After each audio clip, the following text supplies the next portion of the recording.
About 2 months ago, I got sick with a very bad case of bronchitis. I was off my feet and in bed for about 10 days.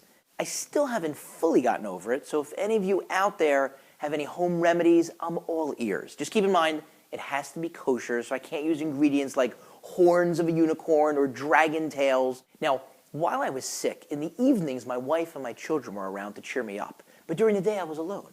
And by the 4th or 5th day, I was going stir crazy. I would have paid somebody to come visit me.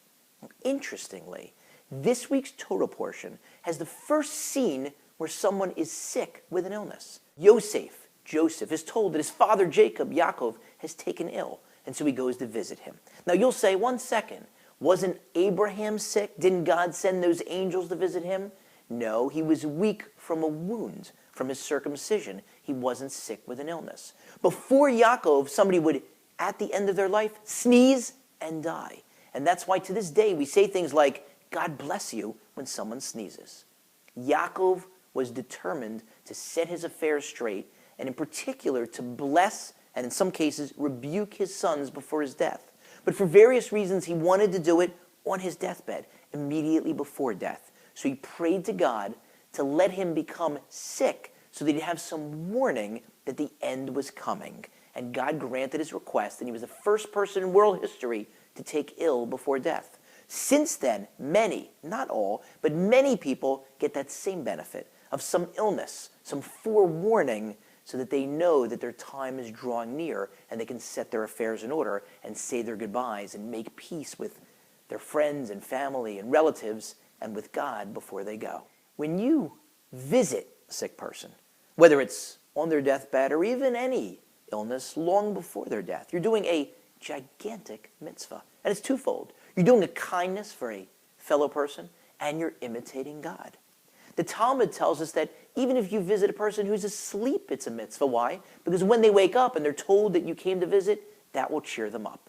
And the Talmud goes further and says that when someone visits a sick person, the visitor takes away 1/60th of the illness. Now, it's not as simple as getting 60 people and cramming them into the hospital room.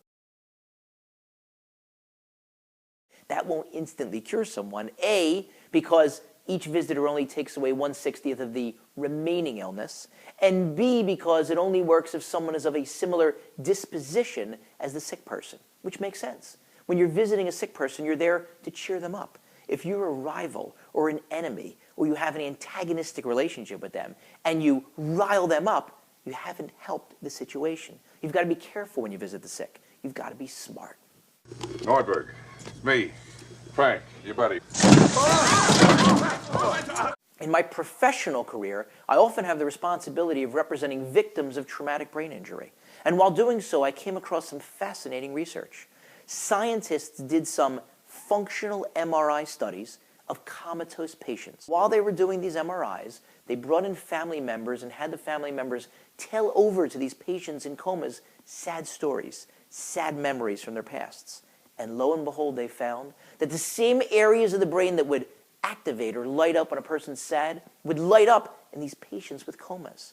And then they had the family members tell over happy stories, happy memories. And wouldn't you know it, the pleasure centers of the brain, the areas that light up or activate when someone's happy, lit up, suggesting that you could cheer up a person who's in a coma. If you can cheer up a person who's in a coma, obviously you can cheer up somebody who's awake. So maybe you can find some free time or make some free time to go visit a sick relative or friend or even stranger. Who knows? You may make their day.